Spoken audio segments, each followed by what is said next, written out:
It might be time for a Feldman vacation, a camping trip, maybe a river cruise, or a week in LA so you can really schmooze. It's a very long show, 2 times a week. Could it be your brain has sprung a leak? It's time to take a break and get out of town before this whole thing comes crashing down.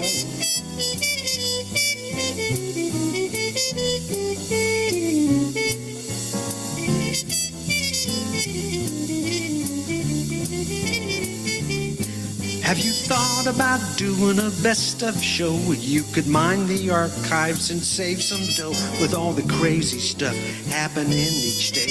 You could play old clips of Harvey J.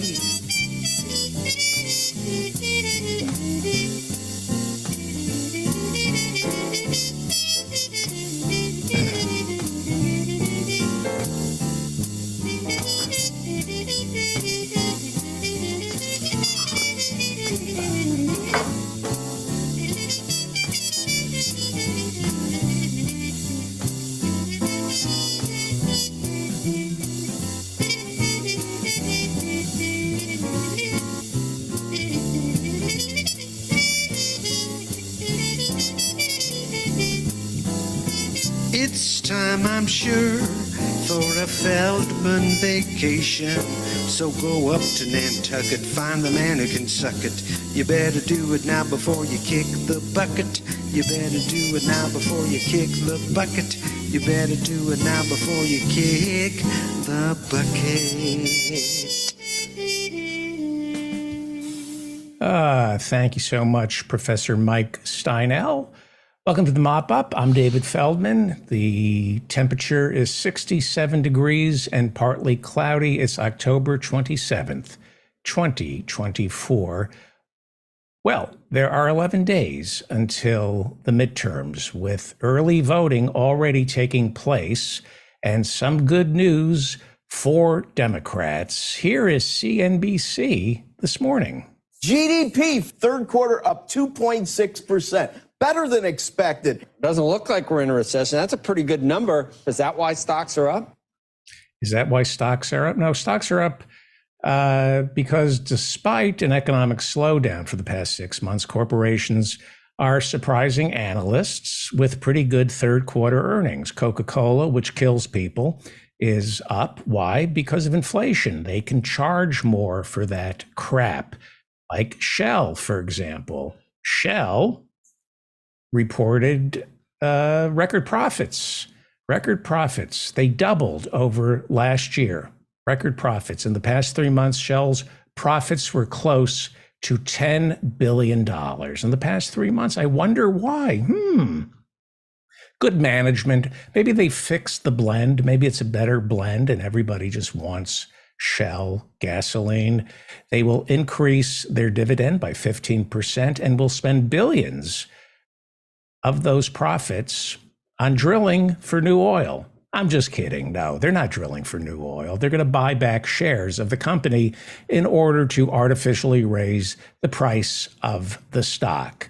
Not that we want Shell to drill for more oil, but the way they sell the oil companies to us, drill baby drill, they say they need these profits for more oil exploration, right? No, they don't want more oil. They want less oil. Less oil means what? They can charge more for less oil and they have to work less, and they can use the profits, the excess profits, to buy back more shares of a company that is killing us. Meanwhile, the UN Climate Conference is scheduled for next month, and the planet is doing horrible, thanks to Shell. According to the UN's weather agency, 2021 was a banner year for greenhouse gases, with more carbon dioxide and methane sitting in our atmosphere than ever before. There are now more heat-trapping gases in our atmosphere than ever before. Methane, and that's the worst. Methane parts per billion rose faster than carbon dioxide. Methane, as I said, is more dangerous because it traps 81 times the heat as carbon dioxide. Thank you, Shell. Thank you so much. The Mississippi, some good news. The Mississippi is drying up. Wait, that's bad news. I'm sorry. That would be bad news. More bad news. Barges are running aground, threatening America's supply chain, which of course creates more inflation. And there's a shortage of drinking water. People get their drinking water from the Mississippi. The Mississippi also carries 60% of America's grain exports. So expect the price of food to go up as the Mississippi River shrinks. Thank you, Shell Oil. Thank you. The Mississippi is drying up, and that's because of Shell Oil. Thank you. Republicans are hoping to flip Democrat Raphael Warnock's Georgia Senate seat red. Warnock, African American, is challenged by Herschel Walker, who is also African American and a Republican. He's a Republican, and Walker said last week that he wants to get rid of the minimum wage. And he's opposed to Medicaid expansion. That seems pretty important to me when somebody says they want to get rid of the minimum wage. But the media only seems to care that Herschel Walker keeps getting women pregnant and then paying for their abortions. Apparently, this guy is pro-life for other people, or he's not pro-life. He just needs something to do with his life, and he's suffering from too many concussions, so he can't run as a Democrat. But since the CTE is pretty much clogging up his ability to speak, why not run as a Republican and reinforce everything Republicans already think about black men? Here is Senator Lindsey Graham, positively giddy over the prospects of the GOP sending a black man to Washington. Herschel, they're beating all of our guys up, but what is it about this guy? He changes the entire narrative of the left. We're a party of racists, Sean. Me and you're a racist. The Republican Party's racist. Well, what happens when the Republican Party elects and nominates Herschel Walker, an African-American black Heisman Trophy winner, right? Olympian? It destroys the whole narrative. John James, Tim Scott, Herschel Walker. Everybody in San Francisco is going to jump off a bridge. No, Lindsey, San Francisco is going to jump off a bridge when you finally come out of the closet, and now San Francisco has to welcome you into their fair city. Yes, Herschel Walker challenges the entire narrative of the left. How can the GOP be racist if they run a black man who does what he's told, who reinforces every stereotype about black men that Republicans cling to? Herschel Walker is inarticulate, he can't string a sentence together, and he can't keep his dick in his pants. He's everything the Republicans want in a black man. Well, another woman has come forward, and now Attorney Gloria Allred has come forward to hold a press conference to reveal there is a second woman claiming she had an affair with Herschel Walker while Herschel was married. It lasted 6 years. He got her pregnant and he paid for her abortion. Herschel says it's all a lie. Gloria Allred is lying. The woman is lying. He doesn't know that woman. And Republicans believe it. And they also think even if Herschel did demand she get an abortion, that's a private matter between a man and his mistress, a private matter between a married man and his mistress. Republicans don't want the government telling a man whether or not he can pay for his mistress's abortion. That's the government intruding into our private lives. That's something the left wants, but not Republicans like Herschel Walker, who is now leading in the polls by 0.5%. That's the real clear averages. He's leading the polls by 0.5%. But a new Rasmussen poll shows Herschel Walker with a lead of 5 points. If neither he nor Raphael Warnock gets more than 50%, then they will face each other in a runoff. Well, there's some good news a sliver of good news for the Democrats, who many say are facing a big red wave. According to a new poll from The Economist, the mood of the country shifted over the past week, with a generic poll showing Democrats leading Republicans by 4 points. And 4 points is the sweet spot. 4 to 5 points in a generic poll is what you need. They say if Democrats are polling 4 to 5 points ahead of the Republicans in a generic poll, then they might be able to keep the House. John Fetterman debated Dr. Oz on Tuesday. I couldn't watch. I didn't want to see it. But from what I heard, it did not go well for Lieutenant Governor John Fetterman in terms of his ability to speak.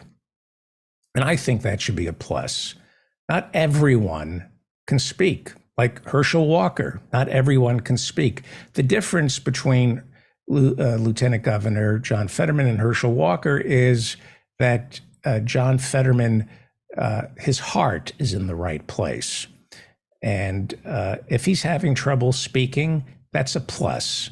Not everyone can read. Many people have dyslexia. Not everyone can walk, see, or hear. They should not be left out of politics. You know who's a great communicator? Dr. Oz.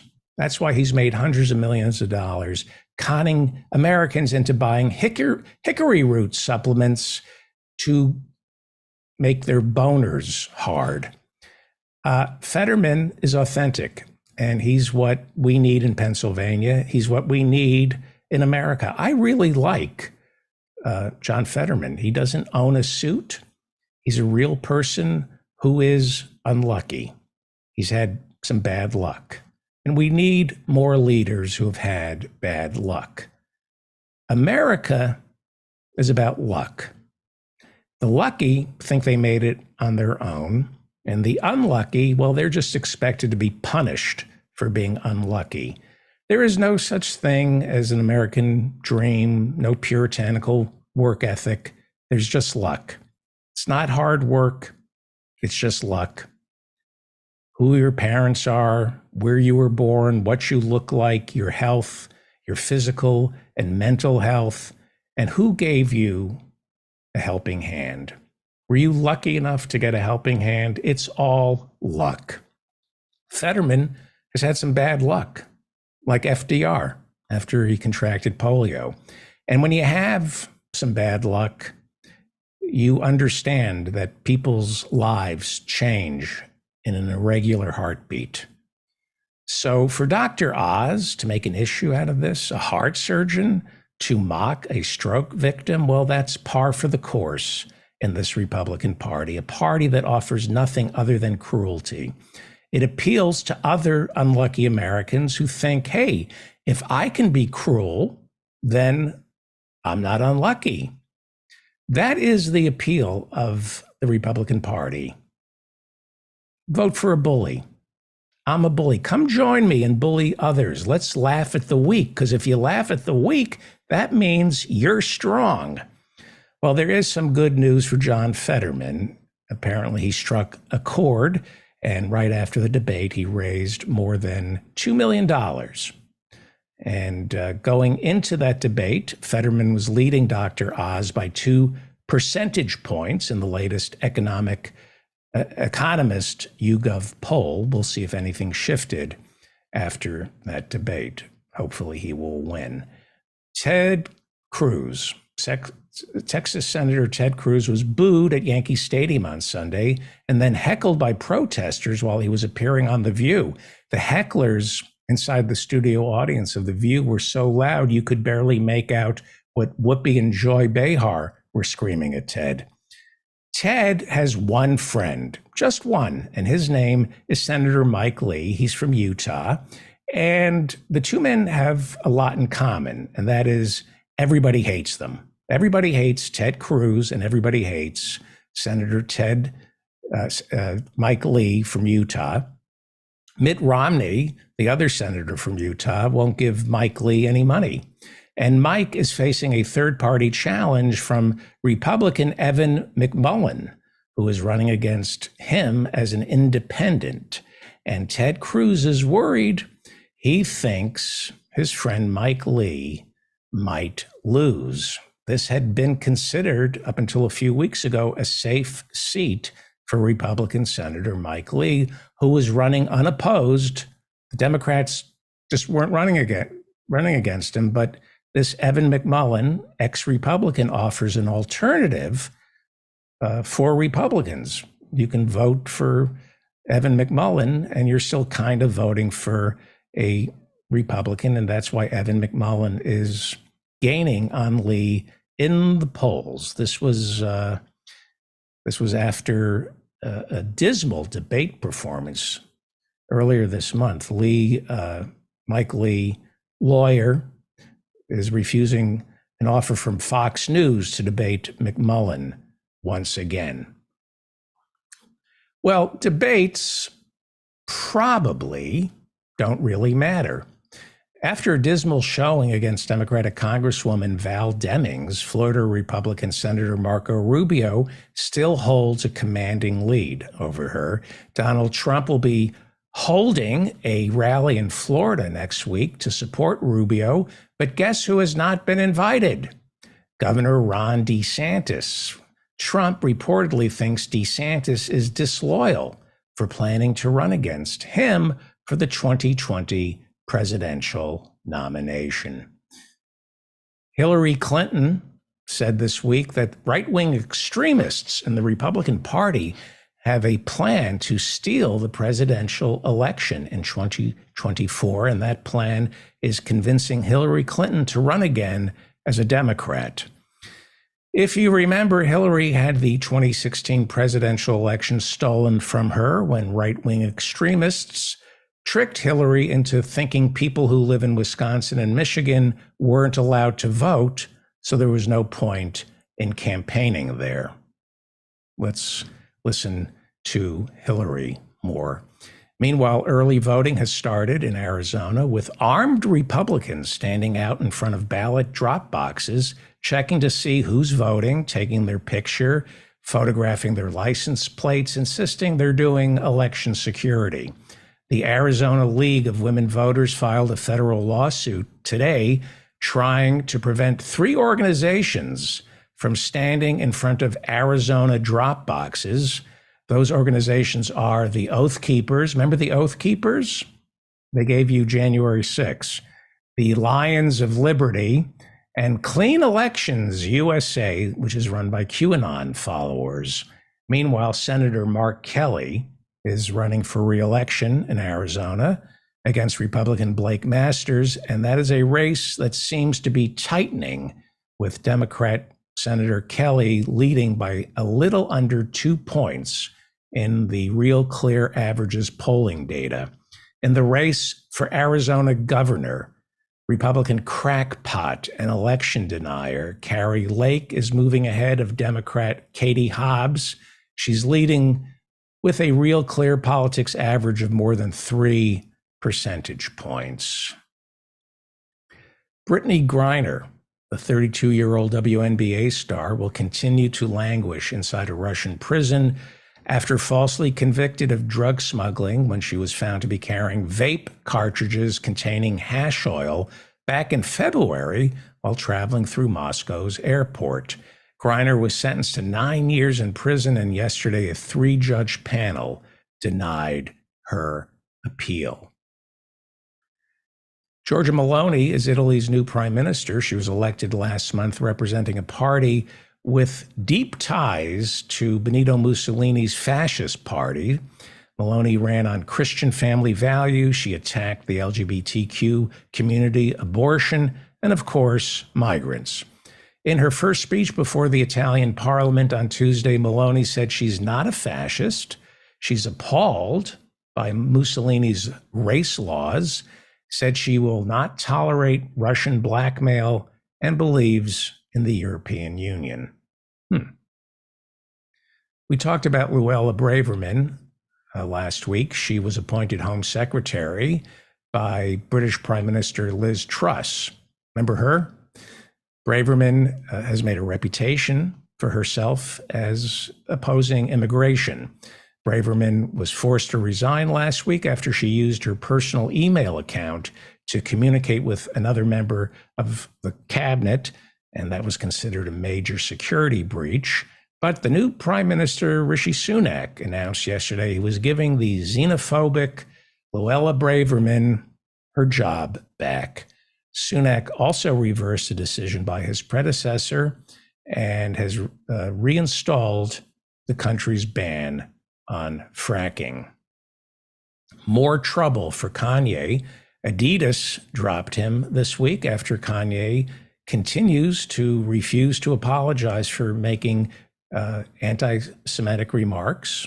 He made those remarks on Twitter and on several podcasts. He also showed up to a fashion show in Paris wearing a White Lives Matter shirt. Kanye yesterday showed up unexpectedly at Skechers headquarters in Los Angeles demanding a meeting. Executives said no meeting was on the books and escorted him out of the company, out of the building. Skechers then issued a statement saying they will not do business with Kanye and they condemn hate speech. Donda Academy is an unaccredited Christian private school for pre-kindergarten through 12th grade. It's in Simi Valley. That would be California. It was founded this year by Kanye, and it costs $15,000 a year. It has 100 students and 13 full-time teachers, but not anymore. Today it was announced that the Donda Academy has been canceled. It's done. The school is shutting down, and not much else is known since parents can only get their kids into the Donda Academy if they sign a non-disclosure agreement. It's always a good move when you're asking someone to watch your kid for 8 hours. Here, sign this non-disclosure agreement. Sure, and here's my kid. I'm sure he'll be safe. Spotify says they will continue to play Kanye's music. Well, at least they're consistent, right? The midterms. Kanye is a racist who sports White Lives Matter t-shirts. He is anti-Semitic. He is mentally ill. He's not too bright. He's delusional, filled with hatred and paranoia. That's why he's a Republican.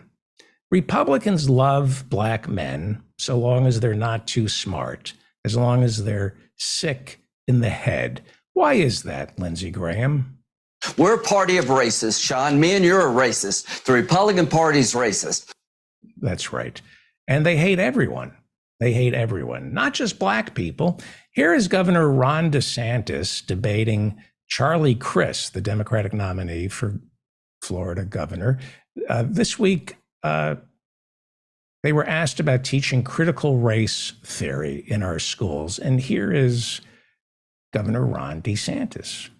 You have people that are teaching, and actually his running mate has said this in the past, that teaching the United States was built on stolen land. That is inappropriate for our schools. It's not true. And I'm happy.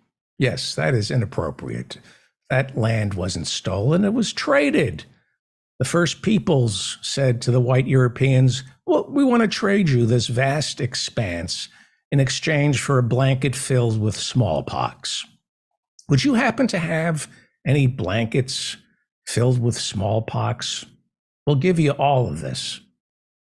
Here is Dr. Oz playing to the Republican base, the racist base, equating Black Lives Matter with a terrorist organization, which it most certainly is not.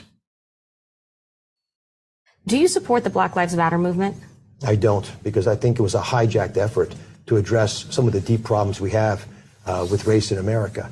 And I don't think the Black Lives Movement did justice to the real struggle that we have. You're a racist. I'm going to contain my anger when I hear this. BLM is one of the most peaceful groups, protest groups, one of the most peaceful protest groups in American history. Story after story says all their protests were peaceful. There was some violence, but it came from outside agitators, like the very white Kyle Rittenhouse. Remember him in Kenosha? Or the police.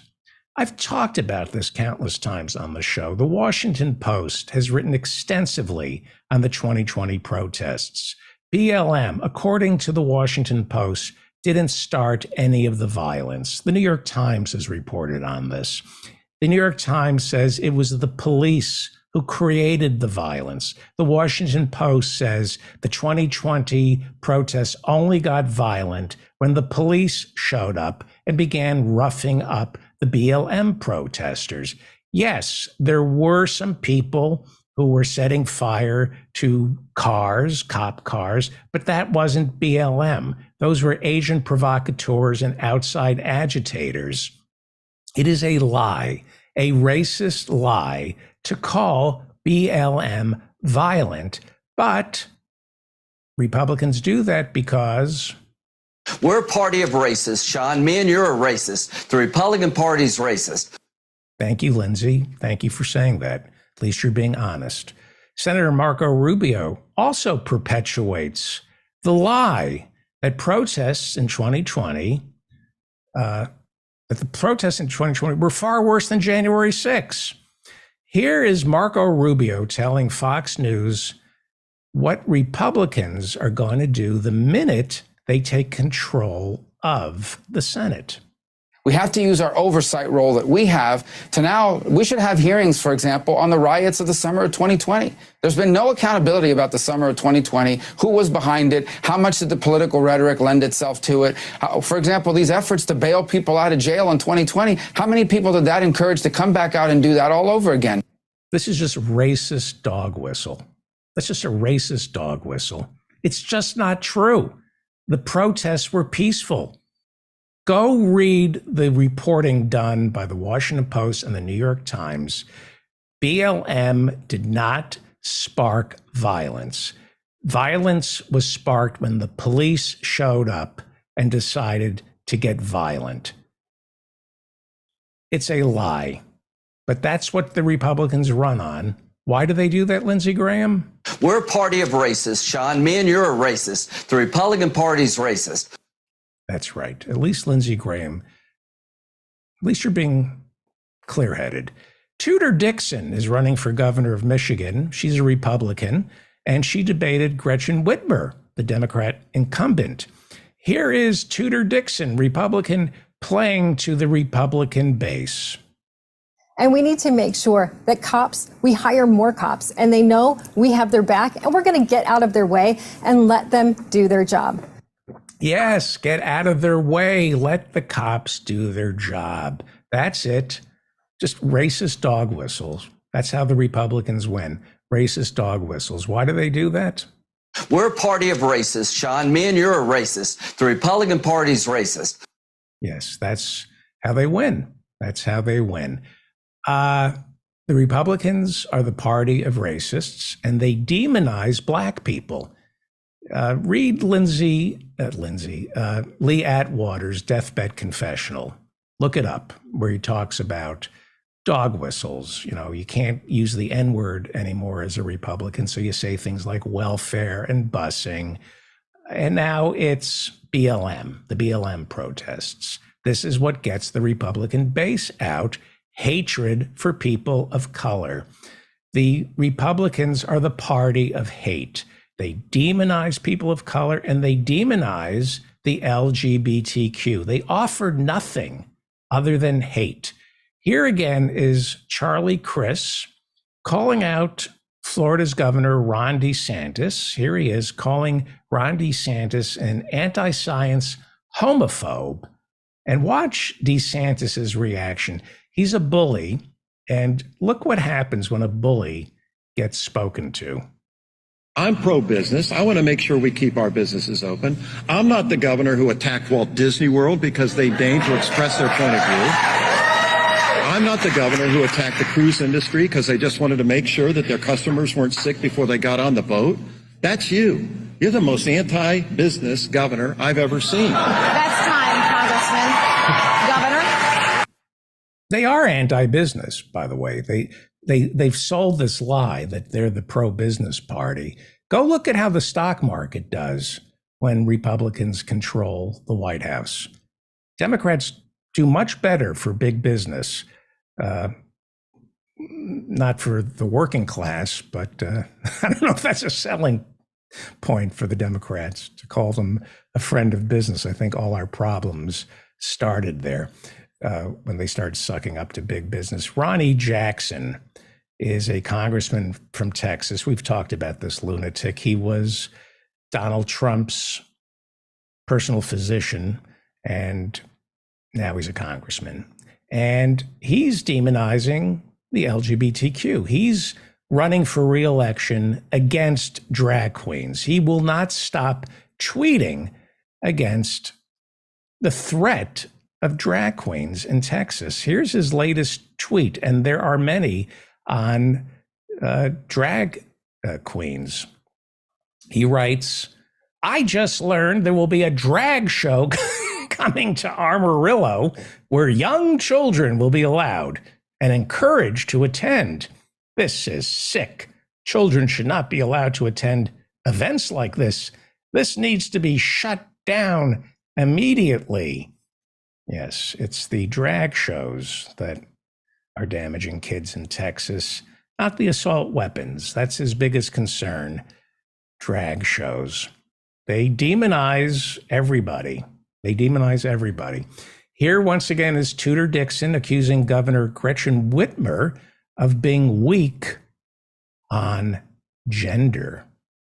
She also said she cares about parents, but she hasn't stood for parents who have said, why do we have adults whispering sex and gender into the ears of our little kids?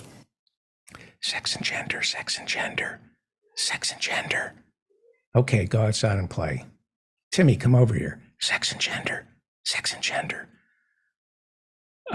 Please continue, Tudor Dixon.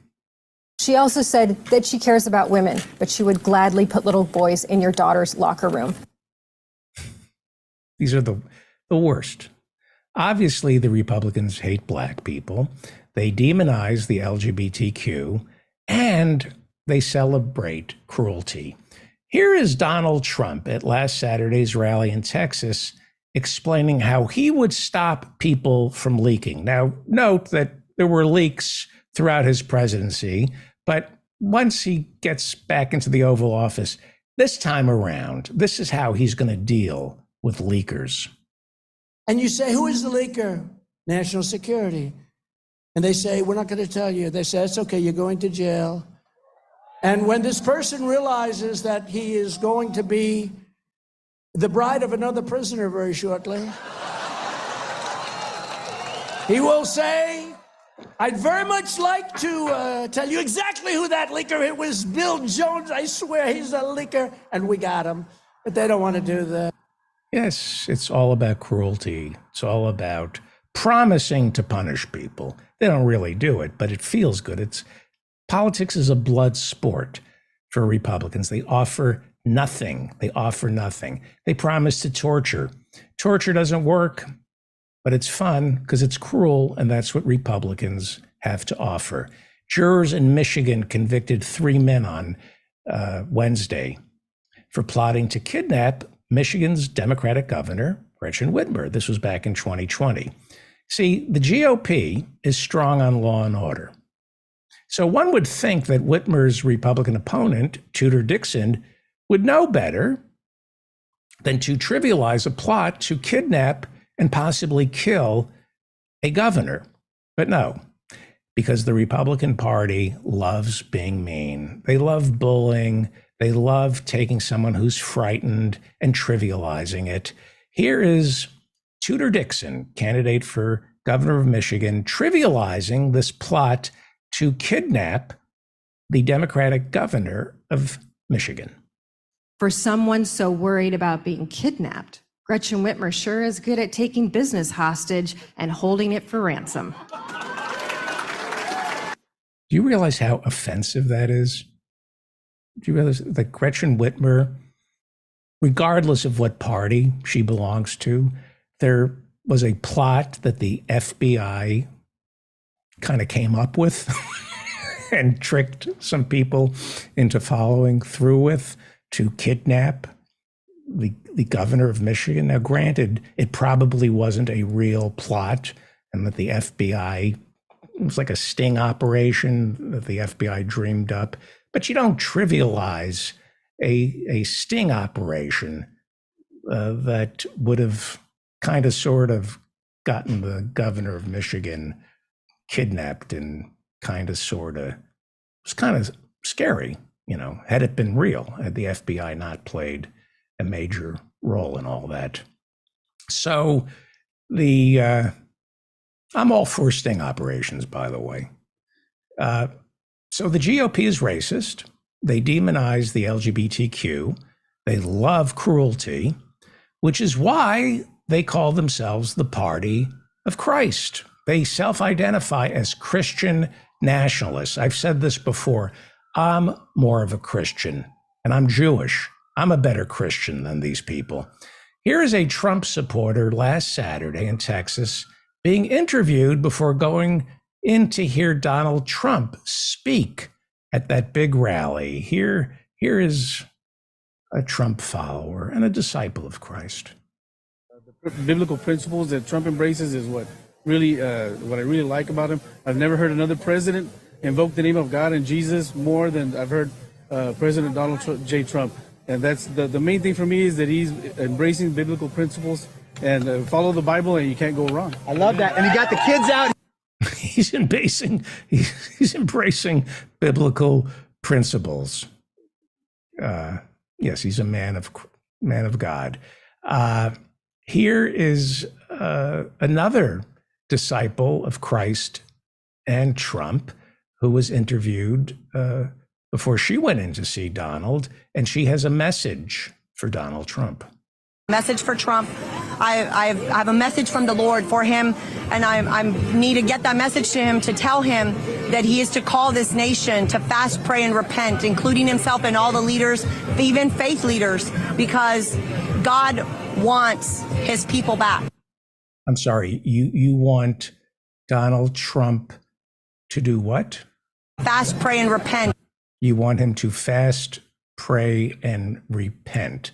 It would be easier to get Donald Trump to pass through the eye of a needle than to get him to fast, let alone pray and repent. General Michael Flynn merges QAnon with his Christianity. And I guess if you believe in something as crazy as religion, QAnon follows. General Michael Flynn believes our Constitution was written by Jesus Christ. General Michael Flynn is batshit crazy. He's sick in the head. He was Donald Trump's national security advisor, even though he lasted about as long as Liz Truss lasted as Prime Minister of England. Obama had warned Trump, don't make him national security advisor. He's crazy. He's a very sick man. He's very dangerous. Here is General Michael Flynn at the big QAnon conference in Pennsylvania last Saturday, showing us why abortion is a bad thing, even for rape victims. Kathy won't tell you, and I'm hugging her because I know it's very emotional for her. Kathy is the daughter of an 11-year-old mother. Okay? She's the daughter, I'm going to say that again. She's the daughter of an 11-year-old mother. And, people can look at that as a tragedy because it has a series of circumstances, but it's actually a victory. It's a victory. And she's the champion. She is the champion. So God bless Kathy Barnett. Thank you so much for taking some time here today. And let's give a big, big round of applause, Pennsylvania round of applause for Kathy Barnett. Thank you. Kathy is the daughter of an 11-year-old mother. Yeah. Say hello to your father for me as well. And then before the QAnon conference really got to kick into gear, this is real. General Michael Flynn, very sick man, watch the Frontline documentary, sick and dangerous. Sick and dangerous man. General Michael Flynn, devout Christian, QAnon follower. General Michael Flynn introduced us to a QAnon Christian minister who offered up a benediction for the followers of Q and Jesus. Father God, we come to you in the name of Jesus. We're asking you to open the eyes of President Trump's understanding, divine intervention, and you will surround him, Father, with none of this deep state trash, none of this rhino trash. You'll surround him, people that you pick, with your own mighty hand. In the name of Jesus. It's like I'm listening to the Pope. This is great. He's combined QAnon with Jesus. It just checks all the boxes I need. Jesus, I get it now. Jesus believes America is run by a secret cabal of pedophiles, and there's a storm coming to wash us clean. The person who's going to clean it all up, Donald Trump, who has 40 credible rape allegations. In the name of Jesus. Yes, in the name of Jesus. So let me get this straight, QAnon Christian minister. You follow Jesus and Q, and who is Trump in all this? Father God! I see. And his election, or re-election in 2024 will be divine intervention. And then he comes back, kind of like Jesus coming back in 2024. What does heaven on earth look like? Oh, Q Christian minister, what does heaven on earth look like? With none of this deep state trash. Okay, no deep state trash. That's what heaven is like. Who else will be banished from this Trump Jesus utopia? None of this rhino trash. Wow.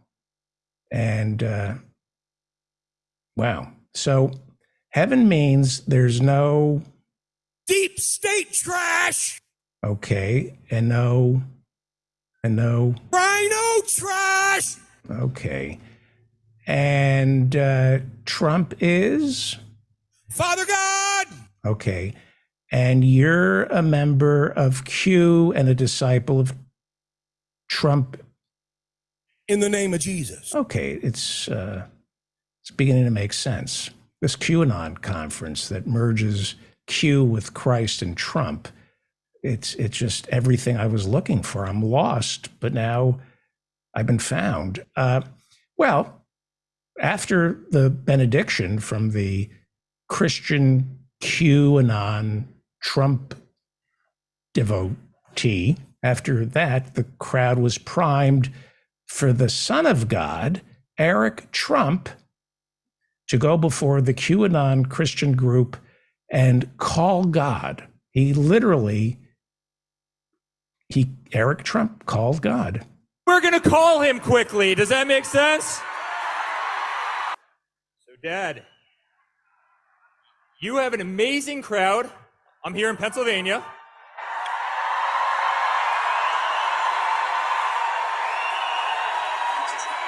Well, I think it's great, and I hope my wonderful son is treating everybody fantastically. He works so hard. He's such a great guy, and we love you all, and we'll be back doing things, and we're going to bring this country back because our country's never been in such bad shape. So Trump is God, Eric is Jesus, and we're fucked. This country's fucked. We really are. Well, the Republican Party, it's about Christianity and patriotism. That's what it's all about. They love this country. They can't help it. They're crazy about this country. During Trump's speech in Texas, the Star-Spangled Banner just spontaneously broke out in the middle of his speech. Now watch, I'm going to play a clip. Watch how Donald Trump does not sing along to the Star-Spangled Banner. And it's not because he doesn't know the words.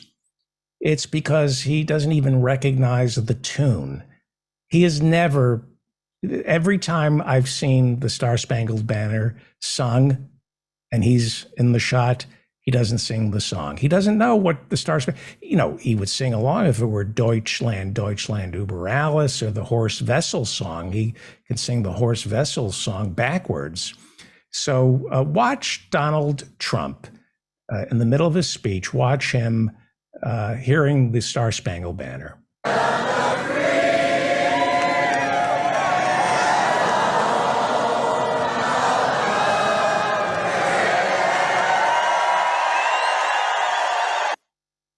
He doesn't know that song. He doesn't know the words.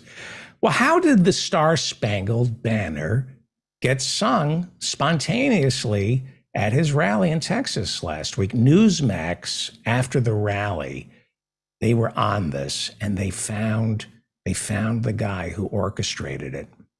Hearing that you led this effort with Donald Trump tonight to sing the Star Spangled Banner. Talk about it. Okay, so this is like the inside scoop from Newsmax. This is the guy who convinced the audience and Donald Trump to sing the Star Spangled Banner. Let's find out who this guy is and how it happened. Yeah, we have been pushing, actually, I came up with this idea on Wednesday, and I started pushing kind of late in the game here, asking, we started through social media pushes. We reached into the president's camp everywhere we could. I'm a J6 defendant myself. So reached into the camp everywhere we could, just saying, look, just sing in solidarity with these. I'm sorry, you're a what? What did you say? You're a what? I'm a J6 defendant myself. J6. Maybe you're a January 6th defendant, and you're the one who got Trump to sing the national anthem. Great. That's great. Well, he's a patriot, and there are a lot of patriots who wanted to kill Mike Pence, Nancy Pelosi, and blow up the Capitol on January 6th. One of those patriots was Rosanne Boyland. Rosanne Boyland. She was trampled to death on January 6th outside the Capitol. She was a soldier in the Trump resistance, and Trump supporters do not want to forget Rosanne Boyland. She is the Horst Wessel of January 6th. Let's also not forget her. Everyone forgets Rosanne Boyland. If I ever have a daughter, I'm going to name her Roseanne, after Rosanne Boyland, and of course Roseanne Barr, the other greatest American. Yes, it's all about. These are good people. These are just great people, and I hope they're all registered as sex offenders, not to vote. I think they're all basically. Well, anyway. Well, Mike Lee also claims to be a patriot. He wears the American flag lapel. During his debate last week, though, Evan McMullin brought up this. Senator Lee, remarkably, you are the only member of Utah's congressional delegation he already knows where I'm going, not to be blacklisted by Vladimir Putin. It's just an incredible distinction. But there's a reason why. It's because in 2017, Senator Lee was one of only 2 senators to vote against sanctioning Putin's regime. Then in 2019, he went to Russia alone and discussed lifting sanctions with him. He has voted repeatedly against supporting Ukraine. He has. Mr. McMullin, we are. I could go on and on. We are out of time. Yes, Mike Lee, Senator Mike Lee of Utah, loves America. Just happens to love Russia more. But for you to talk about the importance of the Electoral College, I think is rich. I think you know exactly how important it is. And I think you knew how important it was when you sought to urge the White House that had lost an election to find fake electors to overturn the will of the people. Senator Lee, that was the most egregious betrayal of our nation's Constitution in its history by a U.S. Senator, I believe, and it will be your legacy. Senator Lee is still casting doubt. I can't understand why Senator Mike Lee is going to get defeated by Evan McMullin. Well, Mike Lee loves America, loves Russia more than he loves America, and he loves the Constitution. They trusted you. We trusted you. And with that trust and with your knowledge of the Constitution, Senator Lee, you sought to find a weakness in our system. You advised the White House, find an alternative slate of electors for Trump to overturn the will of the people. That's what you said. You said that the president should listen to legal quack Sidney Powell. Please make time for her. Let her in, you told the White House chief of staff. You told the president that you were working overtime, 14 hours a day, I think you said, to unravel this for him, to keep a president who had been voted out of office according to the will of the people in power despite the will of the people. Senator Lee, it is a betrayal of the American Republic. You were there to stand up for our Constitution, but when the barbarians were at the gate, you were happy to let them in. That would be Evan McMullin, independent, running against Senator Mike Lee. Mike Lee, who loves America, he just loves Russia more. Mike Lee loves the Constitution. He just loves Trump more. And he loves the truth. Mike Lee loves the truth, just not as much as he loves lying. He loves the truth, but he loves to lie more. I think I disagree with everything my opponent just said, including the words but, and the. It was an information-free, truth-free statement. That's something of a record. Look, there is absolutely nothing to the idea that I would have ever supported, ever did support a fake electors plot. Nothing. There's not a scintilla of evidence suggesting that, and yet you continue to insist that with a cavalier, reckless disregard for the truth. Right. No evidence to back up what you just said. Just say it's not true. That's what Republicans do. They are liars. When they're caught lying, they insist they're telling the truth. Here is Sarah Palin running for Congress, lying on behalf of Donald Trump in the debate this week. The January 6th committee voted unanimously to subpoena former President Donald Trump. In your opinion, did they make the right decision? And do you believe that Trump committed any crimes in regard to the January 6th riot at the U.S. Capitol? 45 seconds for this question, and Ms. Palin, you are first. Knowing President Trump as I do, he's probably saying, bring it on, subpoena away, because he has nothing to hide. And no, I don't believe that he committed a crime. I think that the media and those who are obstructionists to so much of what Trump represents, I believe that they just want to hang on to this thing and keep stirring it up. They got to hang on to something, because it can't be his policies that they slam and that they are against. Look what his policies did for our country. Yes. Yes. You effing liar. Here's Dr. Oz lying about John Fetterman. When John Fetterman is asked if you could wave a magic wand, what's the one thing you would do? The one thing. And he says, well, I'd get rid of life in prison. Really? I mean, I'd fix the economy. Actually, I don't need a magic wand to do that. I can just get serious about stuff that's affecting a lot of people. Getting rid of life in prison is not the number one goal. Well, I asked him that. He actually said it would be codifying Roe versus Wade and abolishing the filibuster. He was asked that question. He didn't say to abandon prison. It was to codify Roe v. Wade. That's Dr. Oz just lying about his opponent. Somehow Trump can get doctors to lie. Here is his personal physician speaking Saturday at the rally in Texas, lying about his patient, Donald Trump. Where I was the physician for the healthiest president that's ever lived, Donald J. Trump.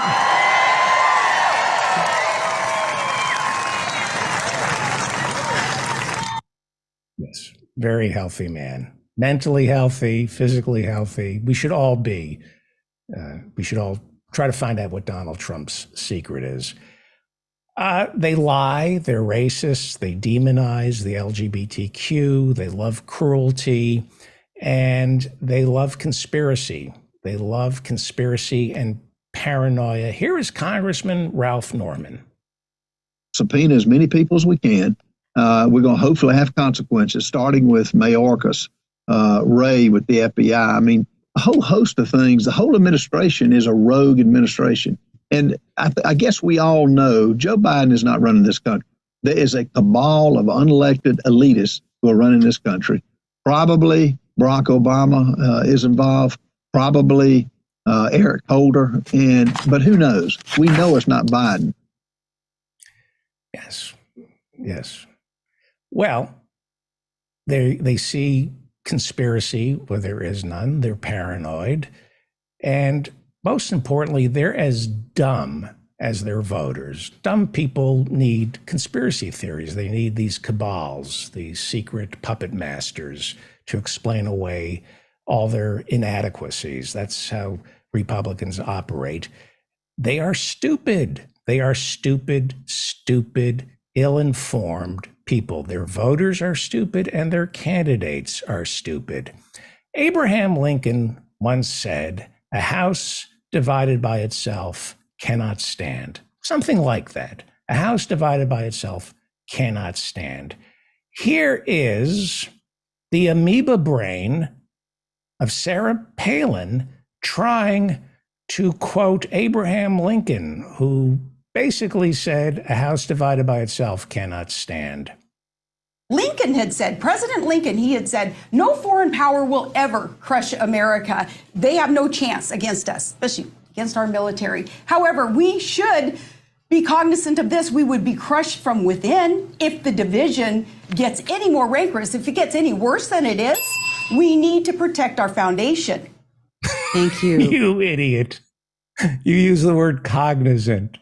So you couldn't remember the quote. You idiot. Let's watch this again. She's trying to quote Abraham Lincoln in the debate earlier this week when Lincoln said, "A house divided by itself cannot stand."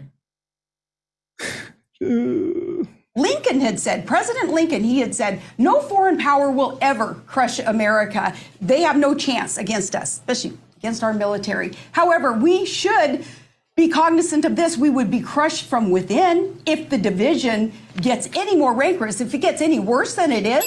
We need to protect our foundation.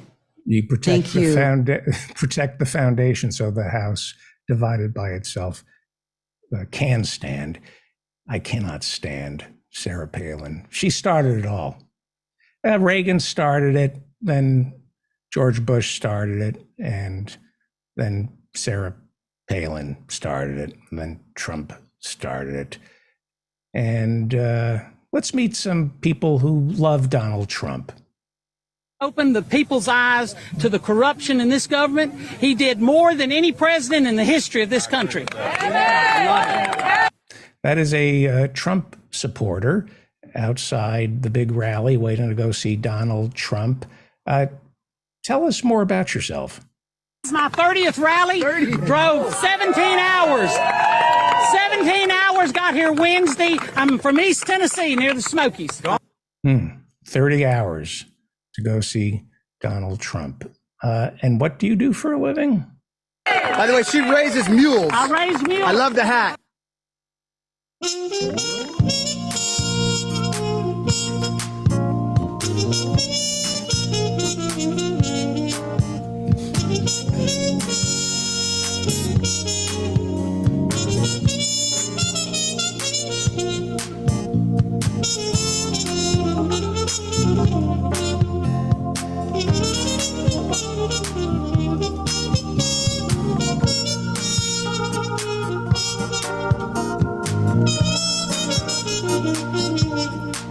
We're living every day, we're living every night in the USA of distraction. We wake every morning like the Rolling Stones, 'cause we just can't get no satisfaction. Democracy's in change, we could bury its remains, but infotainment culture has infected our brains. We're living every day, we're living every night in the USA of distraction. The wisdom we receive, the reality we perceive, is burned into our brains by cable TV. Scandal, crime, and disaster lead the news. Fear and white anxiety shape our views. The fourth estate has crumbled into an irrelevant heap. Critical thinking is all but asleep. 'Cause we're living every day, we're living every night in the USA of distraction. The pathological pursuit of power and profit drives everything in sight. Not sure we can stop it. Corporate plutocracy has risen to the top. We've lost the power to think, so we shop until we drop. We're surveilled and monitored while they keep us all distracted. So we never notice that our data has been extracted. We're living every day, we're living every night in the USA of distraction. All right.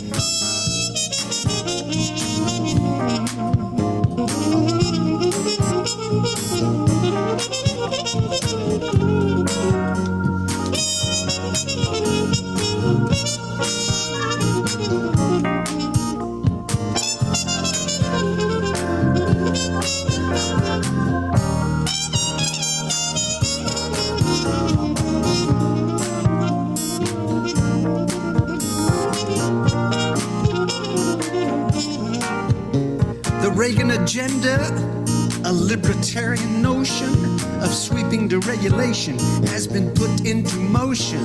Our eyeballs seldom stray too far away from the mega monopolies that command the day. Diversity in media is gone, gone, gone, slowly fading out like a sad, sad song. We're living every day, we're living every night in the USA of distraction.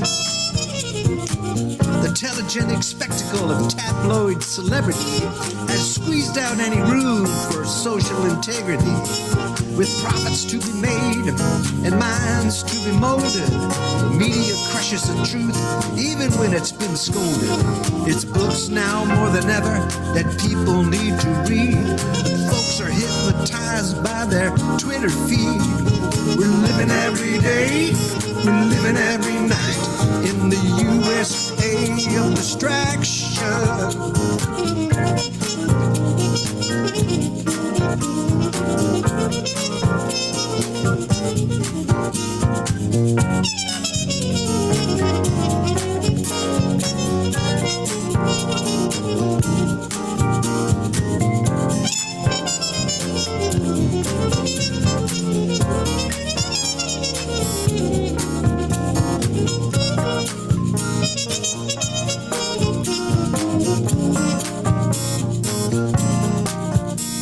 We can't seem to get out of this neoliberal nightmare that cares more for Wall Street than anybody's health care. We've been bruised, battered, defunded, and dismantled.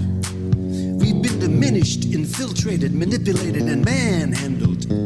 The sovereignty of citizenship, the bulwark of democracy, is under full attack by the cult of meritocracy. We're living every day, yeah. We're living every night in the USA of distraction. We're living every day, we're living every night in the USA of distraction. We're living every day, we're living every night in the USA of distraction. That's right. Thank you, Mike Steinel, Professor Mike Steinel. He'll be back on the show on Monday. And you're listening to The David Feldman Show, davidfeldmanshow.com. Please subscribe to this program wherever you get your podcasts. Do me a favor and subscribe to the show and hit the like button. It always helps. Please subscribe to our YouTube channel. We have a YouTube channel, and that always helps when people subscribe. It really does. Office hours every Friday night at 8 p.m. Please join us. Here's somebody who may be one of my oldest friends. Say hello to John Ross. Oh, what's the matter? Can you hear me? Yeah. Can you see me? I can see you.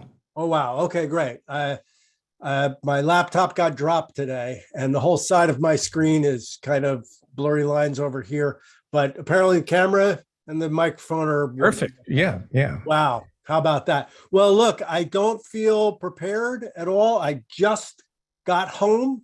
I have no idea what's going on. Can you redo the opening of your show again? Just quick. You don't do the whole thing, but just the highlights. Just well, there is some good. Throw it. How did the meeting with the Koch brothers go? Well, it was not the meeting with the Koch brothers. It was the town meeting, which takes place in the auditorium.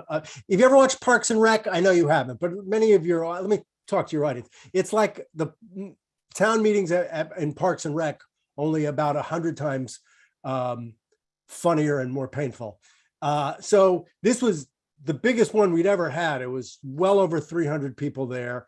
And, you know, the board of governors or whatever they're called, the select board, they're up there. Then there's the finance committee. We're talking about Deerfield, Massachusetts, Deerfield Academy. Deerfield Academy is in Deerfield, but they're not there, but they are the subject of much of what we were arguing about. Start from the beginning so new people understand.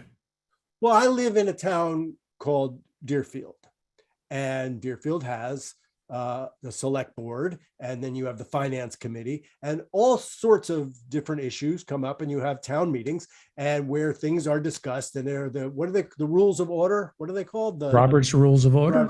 Yes, and so there has to be motions and they have to be seconded, and then people get up and make their points about it, and then they call to question, and that means we're going to vote on it now. And the way it usually gets voted on, I actually still have it in my pocket, is you have this like green slip of paper, and they'll say, "All vote aye," and you hold it up, and the guy in the front kind of counts, and some things have to pass by simple majority, some things have to pass by 2/3.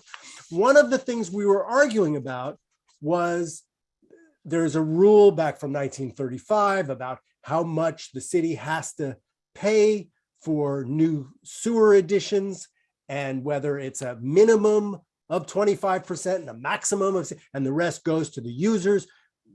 Anyway, Deerfield Academy, which has a $700 million endowment, right? And pays no property tax, okay? And then what they do, a house down the street from me just went on the market for $750,000. It's probably worth 300, 400.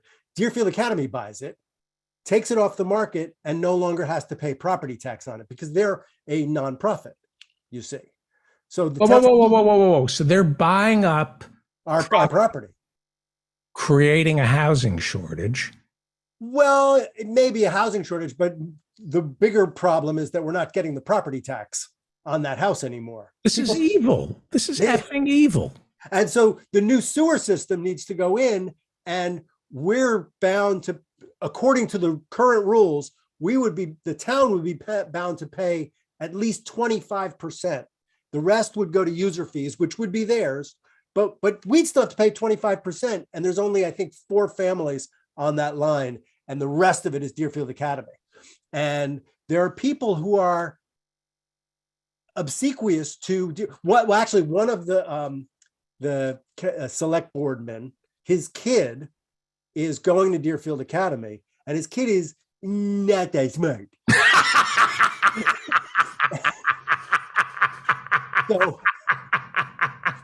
so and it's very, very difficult to get in. I mean, it's like the kings of the king of Siam's kid go, like they're princes, sending their kids here from all over the world. Not bright kids, not bright. None of them are bright. Well, you have to, it's pretty tough to get into the it's school. Also pretty tough to be the king of Siam. Yes. Anyway, point being, and I hear that the police chief wants to send his kid there. So they want to let them in because then they have the town in their pocket, you see. So anyway, there are people people get up and make these statements, and a lot of them are going, because Deerfield does give us stuff. But the thing is, it's kind of crumbs compared to what they should be paying in taxes. But the people are afraid if we piss off Deerfield Academy, they're going to cut us off like they won't. Like they built the new dugouts for the high school baseball team. And it's like, fuck that. You know what I mean? So anyway, and people are getting up and reading these long diatribes with points and statistics, and it's back and forth and back and forth and back and forth. Anyway, it voted, and I think we won, and so we can pay zeros just so we can negotiate with them. Because, you know, what do you mean you say, can look, pay zero? Who pays zero? Our town. We would say, look, the sewer fails. It's up to you to fix it. Like right now, we can't say that. We would have to at least pony up 25% of the cost of fixing it, even though we'd get almost nothing out of it. This is boring, but No, it's fascinating because it explains how this country has been bought and we're being turned into a neo-feudalistic society. The idea that they're buying up homes and then renting those homes. No, well, I think their faculty lives in them and stuff, so they're not renting them to anybody else. But they're faculty. They just keep kind of expanding. And here's an even kind of more interesting. So we have this old library in town, and it's beautiful, and it's this beautiful building, but it's from the 1800s, and it's held together by spit and sealing wax, and it's kind of falling down. And even still, it's just not sufficient. There's no place to have any kind of meetings or to do any kind of activities. It's barely there. So in 2019, we got a grant from the state for $4 million, which was going to be 50% of the cost of building a new library, actually being able to keep the facing and build a new library, right? COVID hit. Supply chain issues, et cetera, et cetera. The price has now gone up to 12 million. So now we have 4 million, but we need to. Wait, it went from 4 million to 12 million? No, it was going to be 8 million. They were giving us 50%. They were giving us $4 million, half of it. Right. But then it went up to 12 million. So now we need to raise, instead of an additional 4, we need to raise an additional 8. Got it? Yeah. Okay. If in this vote last night or last week, whatever it was, if by 2/3 we didn't say, look, we want to do this, we would have had to send that 4 million back to Boston and say, no, thanks, we're not going to do it. And you had a lot of people standing up and going, I've never been to the library. What do we need? Our taxes are going to go up for a library? Oh my God. Yes, I know. And it was like, people, we're at this place.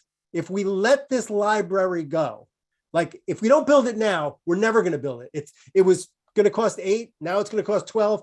In 5 years, it's going to cost 20. And in 10 years, it's going to cost 50.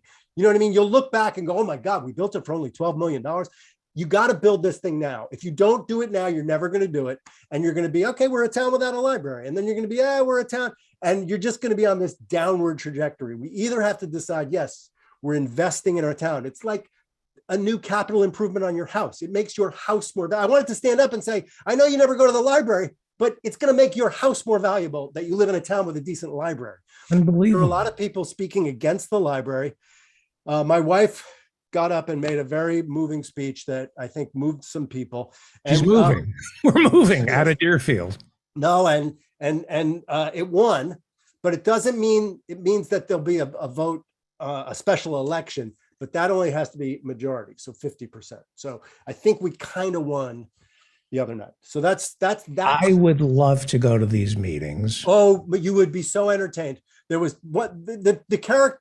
There are like SNL characters. There's this one guy who actually is the police chief's father. So he's this old guy, and he would say, the town sewer, or some of the people, they're on septic, so they're not using the sewer. Well, guess what?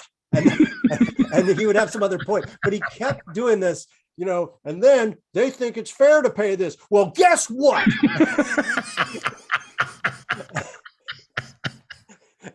And then his wife, who was the crossing guard forever and now has some kind of dementia, but just cares about all they care about is the senior center. There needs to be a new senior center. I know somebody, and he's eating dog food. And Hang on, you froze. You froze. Oh, You said that the police chief's mother, my internet connection is unstable. it's you. You've always been unstable. Hang on.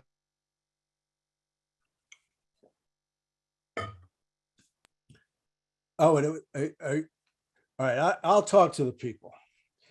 Hey, people, what's up? Okay. You back?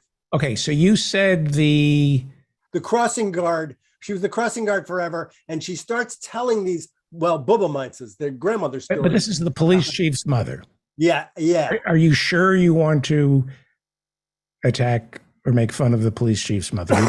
You may. I don't think he listens to this podcast. Well, guess what? He's guess what? He's right here. Uh-oh. So the police chief's mother has dementia.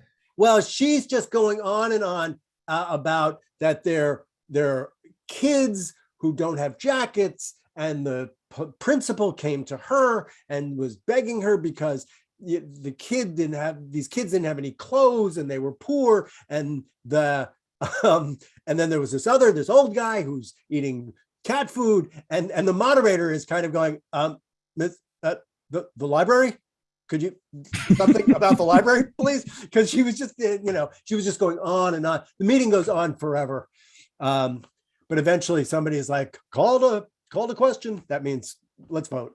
Oh, here's another interesting thing about the library vote. Okay, at a certain point, somebody made a motion to make it be a secret ballot, because they didn't want their neighbors to see them opposed to the library, because you have to vote like this, it's like all for the library, all opposed, and the guy counts. And somebody says there should be a secret ballot, because they wanted to vote against the library, but they didn't want their neighbors to know that they were against the library. And so then we had to have a big argument as to whether it was going to be a secret vote or not. And people are standing up and so that's not how town meeting works. You're talking, it's a meeting, it's not an election. There's going to be an election, and that's a secret ballot, but this is a meeting, and we talk and you let people know. And so we had to vote on whether it would be a secret ballot or not. That got nixed, and then we had the vote, and a lot of people abstained. And I think that's why we got to 2/3, because a lot of people abstained. God damn it. Yeah. Was the vote on the secret ballot secret? No, yes, that would have been, yeah. Can we have a vote on whether the vote to have a secret ballot is secret or not? Right. That would have been good.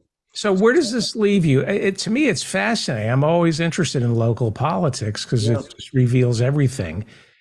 Does it work? Does the system work or not? Well, afterwards, I was talking with my friend, the music teacher at the school, and we were saying that because when there was a lot of old people talking, but then there was a young guy in a baseball cap who came up and basically said, how many people go to the library? Like 5% of the town. So the 95% of us have to pay for people who want to read books, and we were like, oh my God, that guy is so Trumpy.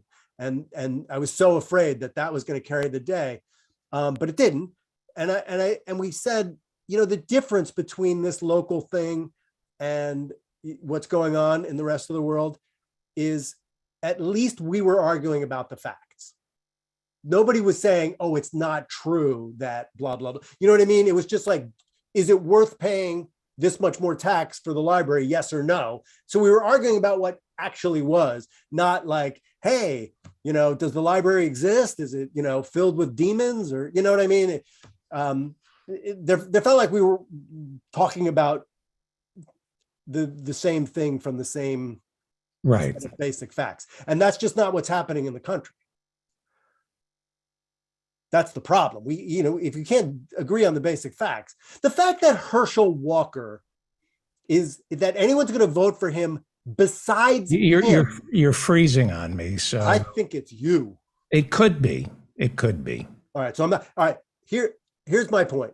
The fact that anyone is going to vote for Herschel Walker besides Herschel Walker is enough to make me think we got to give up. It's over. Yeah. We're done.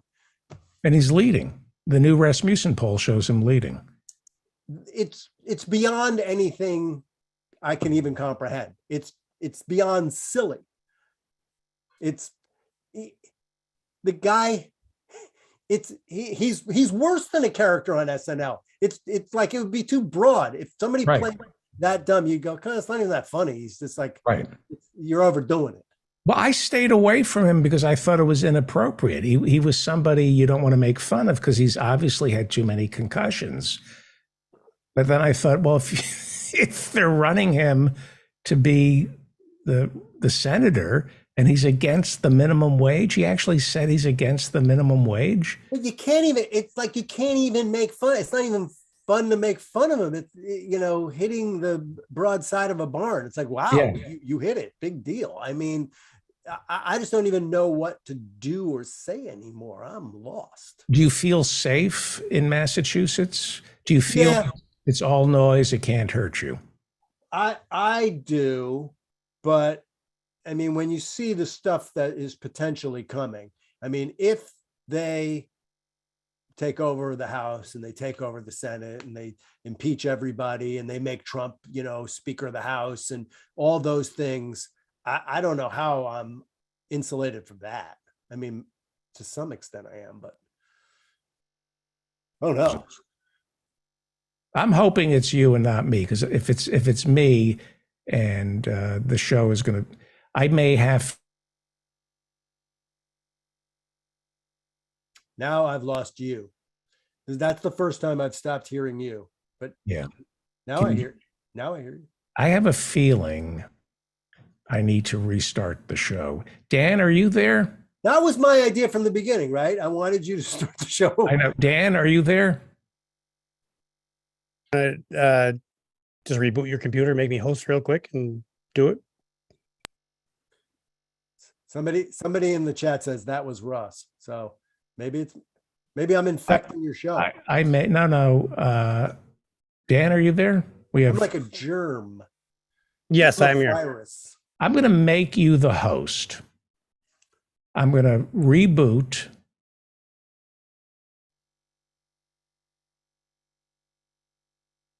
Yep. Now you have frozen again, but John Ross has not. So does that prove anything? Let me make you the host, Dan. Okay. So does that mean I will? I am I am officially the host now, so you can reboot freely. We should if this mutiny and sail away. If it doesn't work, if I lose this, I will restart the law. Okay. Where in the world are you, Dan? This may be it. So I'm leaving. Bye. You're okay. Go ahead. Do what you got to do. Thank you. Don't let the podcast door hit you on your old flat ass. Where in the world are you, Dan Frankenberger? I'm in Rochester. Oh, so we're not that far away. No. And after your segment or two away is the quiz. We're going to have a quiz tonight. So Dave is not on. So I can tell whoever's going to be facing him that is going to be on Tombstone. The movie, or I'll be your Huckleberry. Yes. Or the pizza. It's going to be the movie. And I have not yet begun to defile myself. Which one is that one? Is that the one with Kurt Russell, Val Kilmer? Val Kilmer. Did you see the Val Kilmer documentary? No, I have not. You should watch that. That's fascinating.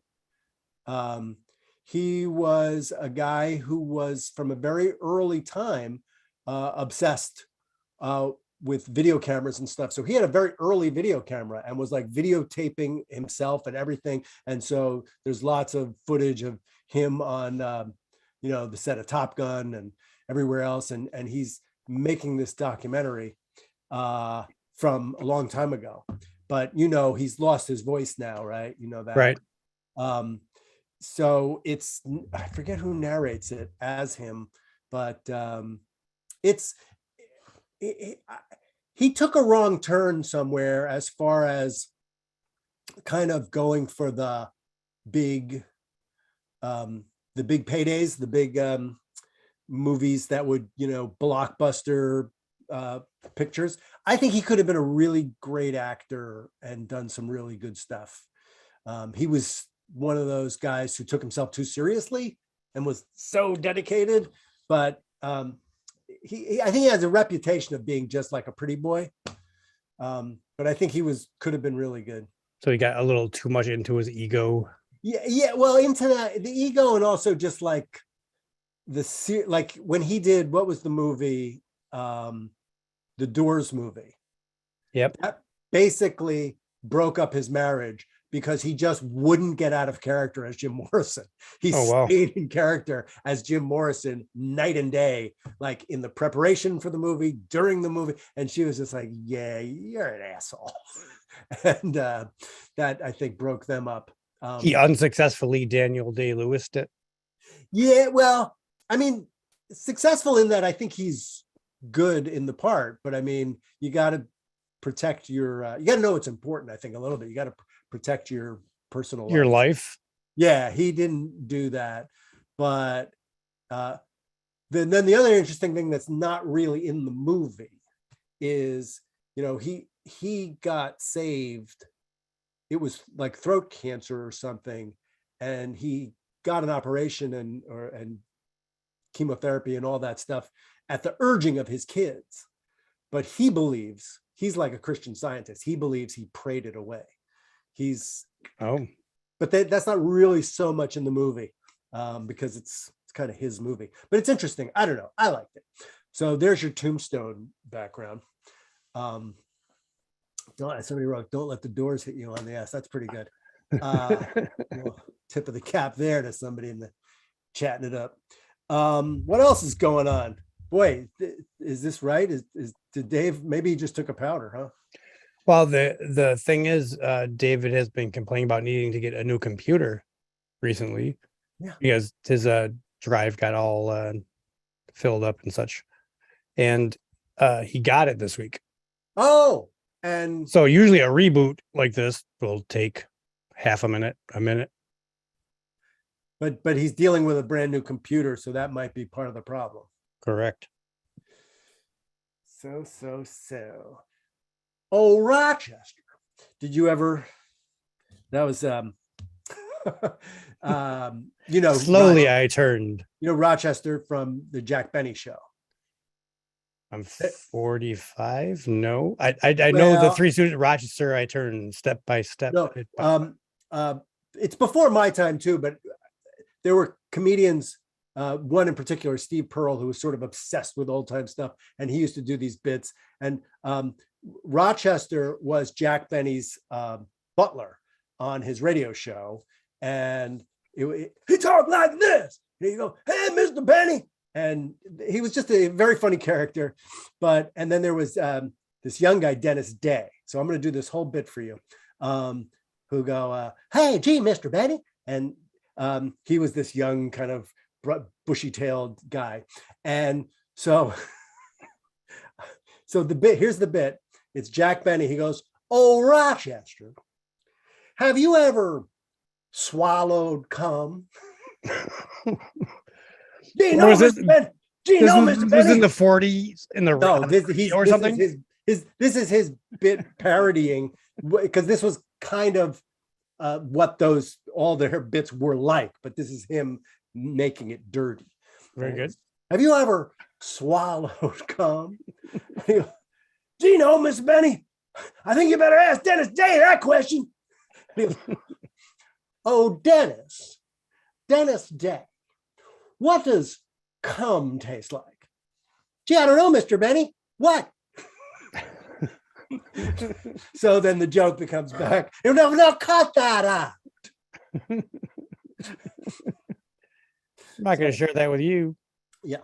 So anyway, we're taking, this is all the stuff David would have loved this. Well, he listens to the show. That's what people need to know. David doesn't just spend 8 hours doing the show. He then listens to it the next day, and sometimes more than once. Right? Yeah, that's what he does all day long, is listen to his own show. It's unbelievable. Look how happy he looks. He's like, whoa, I'm going to hear this for the first time in 12 hours. David, are you there? You need to unmute yourself.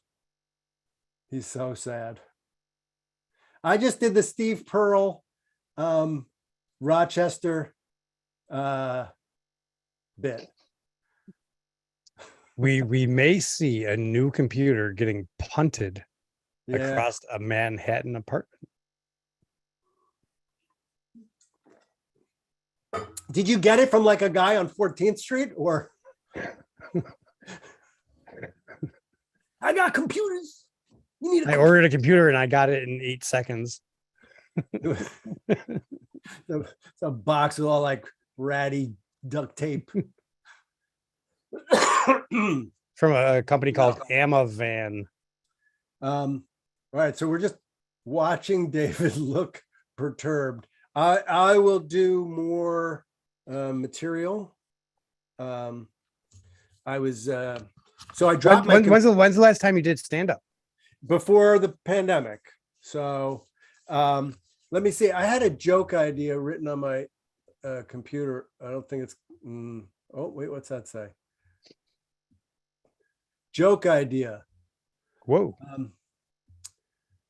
This, I don't want to say I'm from a different generation, but when I get a nice text from someone, I respond by mailing a thank you note. You stamp it. Yeah. I was like, you stamp it as official. What a nice text. Let me get my quill pen and my stationery. You review your calligraphy lessons and get it on the way. I had one that I had jotted down a while ago, which was if you put your left hand between two pieces of bread in order to eat it, you'd have to pick it up with your right hand. It's not really a joke. It's just a weird. That's just a thought experiment. A weird thing. And at some point, it was a long time ago that I thought of that. And then I saw a comedy special by Jeff Garlin, and he had a whole like 5 or 10 minute section of things that are kind of weird and funny, but not really jokes. I was like, oh man, that would have fit right in there. Can you hear me? Yeah, we can hear you. We can hear you. He's There's back. terrible tags like a hand and cheese sandwich, but it's like, oh. So how does this work? How does this work? We introduce you, and then you come on and you say some funny things, and you. So if you become the host, the internet connection then becomes better. Then how does it work? The YouTube stream kept going, which is good. So you could Right. disappear for a few minutes, reboot. Yeah, we're good to go. But I may get pissed off. Wait a minute. I'm looking at the clock. My time is. Oh, I'm on overtime now. I hope You're on overtime, but we don't have a 7:30 guest. It's 6:30. I don't care about. We have. This is what we're going to do. I think the Quizmaster comes on. I think it's John Ross. I think we're going to talk to Sir Arthur Grebe Streebling, and then the three of us are going to compete. If you're up for it. I mean, okay. My wife is on it in a thing right now, so Well, have you met Sir Arthur Grebe Streebling? Not in person. Well, let me ask Sir Arthur Grebe. Hello, David. Yeah. Hello. Yes. Hello, David. David's frozen. Hello. Oh boy, David. Oh no, he's back. David, you need your own Quentin. I need a Quentin. You definitely need a Quentin. My internet connection is unstable. Yes. Good thing we're not in space. We'd all be dead. Yes. You seem happy about this. Who, me? Oh dear. It's all gone tits up. David.